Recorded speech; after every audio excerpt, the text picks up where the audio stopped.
आपण जुन्या स्वभावाचा त्याग करून पवित्र जीवन जगणे हा विषय शिकण्याकरता सुरुवात केली होती. आणि ह्या विषयातून आपण 3 मुद्दे जे आहेत ते आपण शिकलो. आणि पहिला मुद्दा होता की आपण आपल्यापासून क्रोध जो आहे तो दूर केला पाहिजे. दुसरा मुद्दा आपण बघितला की आपण आपल्या जीवनामधून जो संताप आहे तो सोडून सौम्यता आपण धारण केली पाहिजे. आणि मुद्दा क्रमांक 3 आपण शिकलो तो हा होता की दुष्टपणा सोडून चांगले जे आहे ते आपण केलं पाहिजे. आणि कशा प्रकारे पवित्र शास्त्रामधून आपण हे 3ही जे मुद्दे आहेत ते शिकलो. वचन देखील आपण वाचलेलं आहे. कशा प्रकारे मोशेला देवाने आज्ञा केली होती, खडकाला आज्ञा कर म्हणजे त्यातून पाणी जे आहे ते बाहेर येत. पण आपण पाहतो की इस्रायल लोकांच्या कुरकुरीमुळं त्याला क्रोध आला आणि जी गोष्ट देवाने त्याला करायला सांगितली नव्हती ती त्याने केली. आणि ती कोणती होती तर त्याने रागाच्या भरामध्ये 2 वेळेस खडकावरती जे आहे ती काठी मारली. पण तो अध्याय ज्यावेळेला आपण वाचतो, गणना अध्याय 20 आणि 10 ते 12 ही वचनं आपण ज्यावेळेला वाचतो ते ह्या ठिकाणी आपल्याला समजते की परमेश्वर देवाने त्याला आज्ञा केली होती की तू काय कर, खडकाशी बोल, खडकाला तू काय कर, आज्ञा कर, म्हणजे तो काय करेल, पाणी जे आहे ते पिण्यासाठी देईल. पण त्याने देवाच्या आज्ञेचं पालन त्या ठिकाणी परिपूर्णपणे केलेलं आपल्याला पाहायला भेटत नाही. त्याने त्या ठिकाणी देवाच्या आज्ञेच्या ऐवजी स्वतःच्या क्रोधाला जे आहे त्याने वाट दिली आणि त्यामुळं तो देवाविरुद्ध पाप करून बसला. आणि त्याचे जे काही परिणाम आहे ते त्याला आपल्याला त्याच्या जीवनामध्ये पाहायला मिळायला आपण बघतो. त्याला जे आहे ते वचनदत्त देशामध्ये जाता आलं नाही.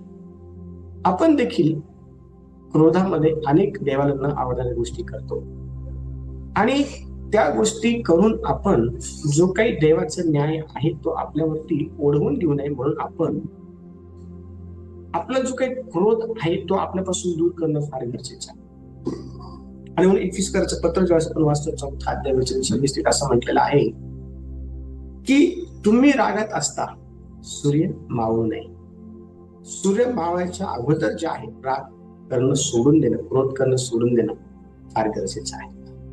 त्यानंतर दुसरा क्रमांकाचा मुद्दा आपण जे आहे ते शिकलो होतो तो होता संताप सोडून सौम्यता धारण जे आहे ते केली पाहिजे. आणि पहा, देवाची जी काही निवड आहे आपल्या निवडी संदर्भात ती लोकांना कळणं फार गरजेचं आहे की आपण खऱ्या अर्थाने देवाची लेकरं आहोत हे लोकांना कळणं फार गरजेचं आहे.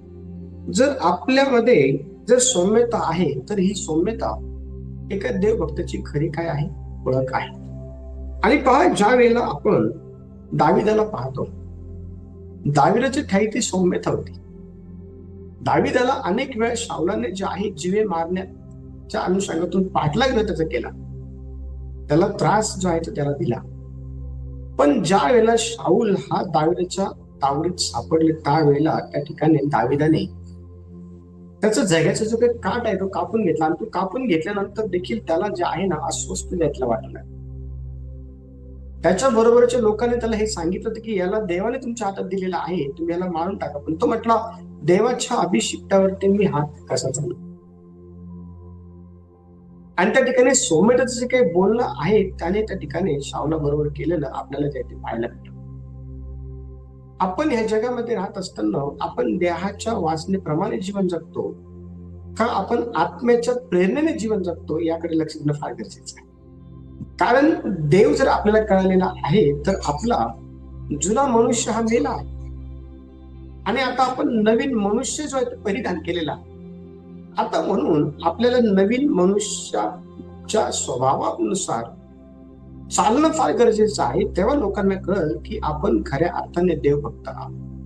आणि हीच गोष्ट दाविदाच्या एकंदर त्या कृतीतून त्याने लोकांना दाखवलेली आपल्याला पाहायला भेटते. तिसऱ्या क्रमांकाचा जो मुद्दा आहे तो आपण शिकलो होतो की आपण आपल्यापासून जो आहे दुष्टपणा दूर केला पाहिजे.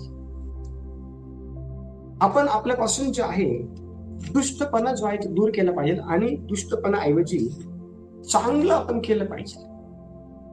आणि आपण वचन वाचलं होतं रोमकरचे पुत्र 12 अध्याय 21 वचनामध्ये की वाईटाने जिंकला जाऊ नको, तर बऱ्याने वाईटाला जिंक. आणि येशूने देखील अशाच प्रकारे बऱ्याने वाईटाला जे आहे जिंकलेलं आपल्याला पाहायला भेटतं. आपल्याला पवित्र शास्त्रामध्ये अनेक अशी उदाहरणं भेटतात की ज्यांच्या जीवनामध्ये त्यांना वाईट गोष्टींचा सामना लोकांच्या माध्यमातून करावा लागला, पण त्या लोकांबरोबर त्यांनी परतफेड जी आहे ती त्यांच्यासारखी वाईटाने केली नाही तर चांगल्याने केली. आणि त्यापैकी एक व्यक्ती जर कोण आहे तर तो आहे योसेफ. योसेफाबरोबर त्याचे सख्खे जे भाऊ आहे ते अतिशय वाईट वागले, त्याला विकून दिलं, त्याच्यावर अतिशय क्रूरतेने जे आहे त्यांनी वर्तन केलं. पण ज्या वेळेला त्याच्या भावांवरती वाईट वेळ आली दुष्काळाची आणि ते ज्यावेळेस आपल्या भावाकडे गेले त्यावेळेला वचन सांगतं अतिशय स्पष्टपणे उत्पत्ती 50 अध्याय 20 ते 21 मध्ये की योसेफ त्यांना म्हणाल की आता असा विचार मनामध्ये आणू नका मी तुमचं वाईट करेल म्हणून, घाबरूही नका, मी तुमच्या आणि तुमच्या मुलाबाळांचं तुमच्या परिवाराचं मी काय करेल संगोपन करेल. त्याने वाईटाची जी काही फेड आहे ती बऱ्याने केली आणि त्याने आपल्यामध्ये असलेली जी काही दुष्टता आहे जी भावांच्या वागणुकीमुळे त्याच्या मनावर होती ती त्याने दूर करून टाकली. कधी कधी लोक आपल्याबरोबर वाईट वागतात आणि आपल्या मनामध्ये त्यांच्याविषयी अनेक दुष्ट राहते आणि ती दुष्टता आपल्याला त्या लोकांना त्यांच्या दुष्टतेप्रमाणे उत्तर देण्याकरता उकसवत असते. त्यावेळेला आपण उकसवल्या जाऊ नये हे आपल्याला समजणं फार गरजेचं आहे. हे आपल्याला समजणं फार गरजेचं आहे चर्च. आणि हे जर आपल्याला समजलं तर निश्चित अर्थाने आपण देवाच्या इच्छेप्रमाणे चालणारे व्यक्ती जे आहेत ते बनल्याशिवाय. आता मुद्दा क्रमांक 4 लिहा. मुद्दा क्रमांक 4 आपण लिहिणार आहोत आणि मुद्दा क्रमांक 4 या वेळेला आपण या विषयातला जो आहे तो समजून घेणार आहोत. आणि हा विषय लिहित असताना आपण मागचे जे मुद्दे आहेत ते देखील कव्हर करत आहोत. आपण मुद्दा क्रमांक 4 लिहूया. मुद्दा क्रमांक 4 आहे निंदा आपण दूर केली पाहिजे. मुद्दा क्रमांक 4 लिहा. मुद्दा क्रमांक 4 निंदा करू नका. मुद्दा क्रमांक 4 लिहा. आजच्या विषयातला मुद्दा क्रमांक 4 आहे निंदा करू नका. आणि अनेक वेळा आपण निंदा जी आहे करत असतो आणि ज्या वेळेला आपण निंदा करतो त्या वेळेला ते देवाला आवडत नाही हे आपल्याला समजणं फार गरजेचं आहे. आणि आपण निंदा का करत असतो? कारण आपण कोणाला तरी काहीतरी चुकीची गोष्ट करताना पाहिलेलं असतं. आपण कोणाला तरी काहीतरी चुकीची गोष्ट जी आहे ती करताना बघितलेली असते आणि ती चुकीची गोष्ट ज्या व्यक्तीला आपण करताना पाहिली त्या व्यक्तीबद्दल आपण दुसऱ्यांना जे आहे त्या व्यक्तीला चुका सांगून त्याची जी काही निंदा आहे ती आपण करत असतो. आणि असं करून आपण त्या व्यक्तीची एकंदर जी काही बदनामी आहे ती करत असतो. निंदा करून आपण लोकांना जे आहे त्या व्यक्तीबद्दल जागरूक जे आहे आपण करत असतो. पण पवित्र शास्त्र हे आपल्याला काय सांगतं हे आपल्याला समजणं फार गरजेचं आहे. कारण आपण ह्या जगामध्ये राहत असताना जगापासून वेगळ्या केले गेलेले लोक आहोत. देवाने आपल्याला उपमा दिलेली आहे की आपण डोंगरावर बसलेलं नगर आहोत. देवाने आपल्याला उपमा दिलेली आहे की आपण दिवटणीवर ठेवलेला दिवा आहोत. देवाने आपल्याला उपमा दिली आहे की आपण जगाचा प्रकाश आहोत. देवाने आपल्याला उपमा दिलेली आहे की आपण पृथ्वीचं मीठ आहोत. लक्ष द्या. मग आपल्यामध्ये असलेला जो काही वेगळेपणा आहे हा लोकांना दिसणं फार गरजेचं आहे. कोणत्या लोकांना? ज्यांच्यामध्ये आपण राहतो त्यांना हे कळणं फार गरजेचं आहे की आपण लोकांची निंदा करणारे लोक नाही. पण जर देव आपल्याला माहिती झालेला आहे आणि आपण जर लोकांची निंदा करतो, लक्ष द्या, कोण काय करतं हे आपल्याला कळलेलं असल्यानंतर आपण काय त्या व्यक्तीची निंदा करतो का, त्या व्यक्तीची बदनामी करतो का, हे आपल्याला समजणं फार गरजेचं. आणि जर आपण असं करत असू तर हे देवाला मुळीच मान्य नाही. हे देवाला मुळीच काही नाही मान्य नाही. बघा वचन काय सांगत आहे. ज्या वेळेला आपण याकोबाचं पत्र 4था अध्याय आणि वचन 11 आपण वाचतो, तर त्या ठिकाणी याकोबाच्या पत्राच्या 4थ्या अध्यायाच्या 11व्या वचनातून काही महत्वाच्या गोष्टी याकोब या ठिकाणी आत्म्याच्या प्रेरणेने जे आहे सांगताना आपल्याला दिसून येतं. पहा, याकोबाचं पत्र 4था अध्याय आणि वचन 11 काय म्हणतो पहा. बंधूंनो, एकमेकांविरुद्ध बोलू नका. जो बंधू विरुद्ध बोलतो व आपल्या बंधूला दोषी ठरवतो तो नियमाविरुद्ध बोलतो व नियमाला दोषी ठरवतो. आणि जर तू नियमाला दोषी ठरवतोस तर तू नियम पाळणारा नव्हेस, न्यायाधीश आहेस. हा, देवाने आपल्याला नियम पाळण्यासाठी सांगितलेलं आहे, कुणाचा न्यायाधीश बनण्यासाठी सांगितलेलं नाही. आणि आपण नियम पाळण्याऐवजी त्या व्यक्तीचा न्याय आपण करून टाकतो, त्याची निंदा करून. पण देवाचं वचन काय सांगतं आपल्याला की माझ्या प्रिय लेकरांनो, तुम्ही एकमेकांविरुद्ध जे आहे बोलू नका. जो आपल्या बंधू विरुद्ध बोलतो व आपल्या बंधूला काय करतो, दोषी ठरवतो, तो देवाच्या आज्ञेचं, देवाच्या नियमाचं उल्लंघन करतो. उदाहरणार्थ, जर घरामध्ये एखाद्या व्यक्तीने जर चुकीचं केलेलं आहे, मग त्या व्यक्तीबद्दल तिरेक व्यक्तीला सांगणं ही एक निंदा आहे. मी उदाहरण घरातलं यासाठी घेतलेलं आहे की आपल्याला ते लवकर समजावं. पण विचार करा, कामावरती असेल, शेजारी पाजारी असेल, मित्रमैत्रिणीमध्ये असेल, कामाच्या ठिकाणी असेल, अनेक वेळा एखाद्या व्यक्तीला आपण वाईट करताना पाहतो. वाईट काही पण असू शकतो.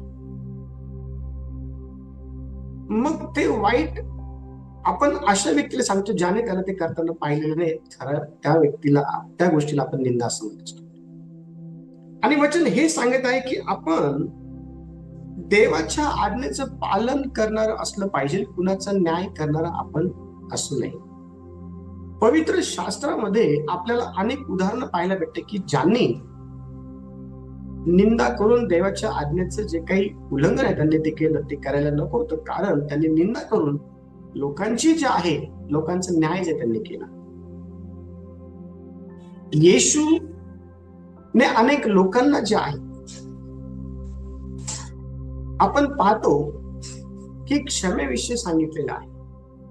ज्या वेळेला एका स्त्रीला जे आहे, ज्या गोष्टी देवाला आवडत नाही, ज्या नियमाच्या बाह्य आहेत, त्या गोष्टी करताना पाहिलं लोकांनी, आणि तिला दगडमार करण्यासाठी गावाच्या बाहेर जे आहे ते घेऊन चालले.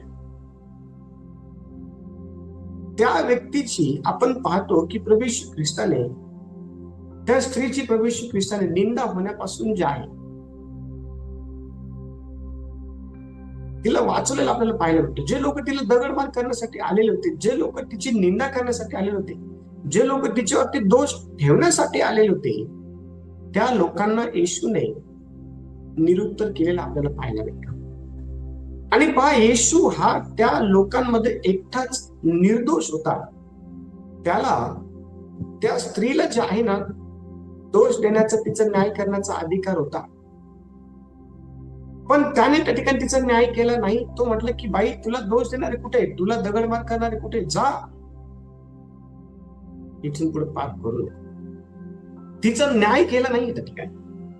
आपण पाहतो की ज्या वेळेला आपण एखाद्या व्यक्तीचा न्याय करतो, एखाद्या व्यक्तीचा आपण ज्यावेळेस निंदा करतो, त्यावेळेला आपण देवाच्या आज्ञेचं उल्लंघन जे आहे ते आपण करत असतो. आणि त्या देवाच्या आज्ञेच्या उल्लंघनाचे जे काही परिणाम आहेत ते आपल्याला भोगावे लागत असतात. कारण वचन सांगते की तुम्ही जे पेरतात त्याची तुम्ही कापणी करतात, जे हाताने तुम्ही पेरतात त्या हाताने तुम्ही कापणी देखील करतात. आणि बघा, पवित्र शास्त्रामध्ये आपल्याला मिरियम आणि अहरोन जे आहे हे मोशे विरुद्ध बोलताना आपल्याला दिसून येतात.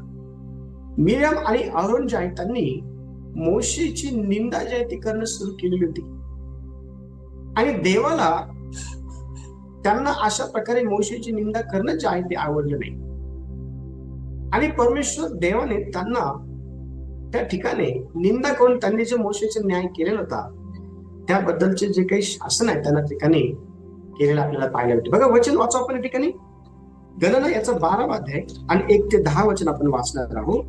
आणि 1 ते 10 वचनामधून आपण हे समजून घेणार आहोत की कशा प्रकारे मोशेची जी निंदा आहे मिर्याम आणि अहरोनने केल्या कारणामुळे त्यांना कोणत्या प्रकारच्या शिक्षेला सामोरं जायचं जावं लागलं किंवा कोणत्या परिणामाला त्यांना सामोरं लागलं हे अजून आपण शिकणार. बघा कोणतरी वाचत ते वचन 1 ते 10. येस. मोशेने कुशी लोकातली एक स्त्री बायको केल्यामुळे मिर्याम व अहरोन यांच्या विरुद्ध बोलू लागले, कारण त्याने कुशी लोकातील स्त्री बायको करून घेतली होती. ते म्हणाले, परमेश्वर केवळ मोशेशीच बोलला आहे काय, आमच्याशी पण नाही का बोलला? परमेश्वराने ते ऐकले. मोशे हा पुरुष तर भूतलावरील सर्व मनुष्यांपेक्षा नम्र होता. मोशे, अहरोन व मिर्याम यांना परमेश्वर अचानक म्हणाला, तुम्ही तिघे दर्शन मंडपाकडे या. तेव्हा ते तिघे तिकडे गेले. परमेश्वर मेघस्तंभात उतरला व तंबूच्या दाराजवळ उभा राहिला. त्याने अहरोन व मिर्याम यांना बोलवले. तेव्हा ते दोघे पुढे गेले. परमेश्वर त्यांना म्हणाला, माझे शब्द ऐका. तुमच्यामध्ये कोणी संदेष्टा असला तर मी त्याला दृष्टांतात प्रकट होत असतो आणि स्वप्नात त्याच्याशी भाषण करत असतो. पण माझा सेवक मोशे याच्या बाबतीत तसे नाही. माझ्या सर्व घराण्यात तो विश्वासू आहे. मी त्याच्याशी स्पष्टपणे तोंडातोंड बोलत असतो, गोड अर्थाने बोलत नसतो. परमेश्वराचे स्वरूप तो पाहत असतो. तर माझा सेवक मोशे याच्या विरुद्ध बोलायला तुम्हाला भीती कशी नाही वाटली? परमेश्वराचा क्रोध त्यांच्यावर भडकला व तो तेथून निघून गेला. तंबूवरून मेघ निघून गेला. तो इकडे मिर्याम कोडाने बर्फासारखी पांढरी झाली. अहरोनाने मिर्यामकडे फिरून पाहिले तर तो कोडी बनली आहे असे त्याला दिसले. Very good. आता बघा ह्या ठिकाणी आपण पाहतो की मोशेने कुशी लोकातली एक स्त्री जी आहे ती बायको करून घेतलेली होती. आणि ही गोष्ट ह्या ठिकाणी मिर्याम आणि अहरोनाला जी आहे ती आवडली नाही. आणि म्हणून त्यांनी त्याची निंदा जी आहे ती करायला सुरुवात केली. अनेक वेळा आपण लोकांमधली एक चुकीची गोष्ट पाहतो, पण आपण त्या लोकांमधल्या 10 चांगल्या गोष्टी पाहत नाही, 9 चांगल्या गोष्टी पाहत नाही. एखाद्या व्यक्तीमध्ये जर एक गोष्ट चुकीची आहे पण त्याच्यामध्ये 10 गोष्टी चांगल्या आहे हे आपण विसरून जातो आणि त्या एका गोष्टीला घेऊन आपण त्याची निंदा जी आहे ती करायला सुरुवात करतो, त्याची बदनामी जी आहे ती करायला सुरुवात करतो. वचन सांगते की परमेश्वर देव म्हणत आहे की मोशे हा माझ्या घराण्यामध्ये अतिशय विश्वासू व्यक्ती आहे. मी संदेष्टांबरोबर स्वप्नामध्ये दृष्टांतामध्ये बोलतो, पण मोशे बद्दल तसं नाही. मी मोशे बरोबर तोंडोतोंड बोलतो. मोशे हा सर्वात नम्र आहे. बघा त्याच्यामधल्या क्वालिटी बघा कशा आहे मोशे मधल्या. त्याने एक गोष्ट चुकीची केली असल्या कारणामुळे त्याची निंदा होत आहे, त्याचा न्याय होत आहे, त्याच्या विरुद्ध कुरकुर केली जाते. कधी कधी आपणही असंच करतो. एखाद्या व्यक्तीला आपण काहीतरी चुकीचं करताना पाहतो आणि त्या गोष्टींना घेऊन आपण त्याचा न्याय करून त्याची निंदा करायला सुरुवात करतो, पण त्याच्यामध्ये असलेल्या चांगल्या गोष्टी आपण पाहत नाही. इथे वचन काय सांगत आहे की परमेश्वर देवाचा क्रोध त्यांच्यावरती भडकला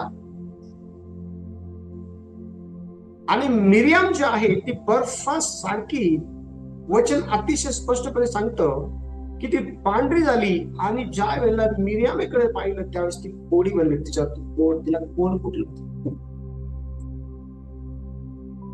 लक्ष द्या, हे मी जगाच्या लोकांबद्दल बोलत नाही, मी त्या लोकांबद्दल बोलत आहे ज्यांनी देवाचा अनुभव घेतलेला आहे, ज्यांना देव काय आहे हे कळलेलं आहे. देवाची इच्छा काय आहे? देवाची इच्छा ही आहे की आपण आपल्या जुना जो स्वभाव आहे त्याचा आपण त्याग केला पाहिजे आणि पवित्र जीवन आपण जगलं पाहिजे. आणि पवित्र जीवन जगण्याकरता आपल्याला काय करता आलं पाहिजे तर निंदा करणं आपण सोडून दिलं पाहिजे. निंदा करणं आपण सोडून दिलं पाहिजे. एखाद्याची बदनामी करणं आपण सोडून दिलं पाहिजे. का? कारण देव त्याला कोणत्या दृष्टिकोनातून पाहतो हे तुम्हाला आणि मला माहिती नाही. ज्या गोष्टी आपण त्याच्यामध्ये बघितलेल्या नाही त्या गोष्टी देवाने बघितलेल्या आहे हे आपल्याला माहिती नाही. आपल्याला हे समजणं फार गरजेचं आहे. आपल्याला हे कळणं फार गरजेचं आहे.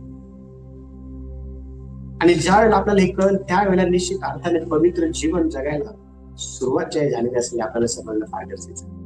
देवाची इच्छा हीच तर आहे की आपण आपल्या जुन्या स्वभावाचा त्याग केला पाहिजे, जुन्या मनुष्याचा त्याग केला पाहिजे. देवा या गोष्टी आपल्याला करण्याकरता कृपा करू. देवा या वचनाद्वारे सर्वांना आशीर्वाद करा.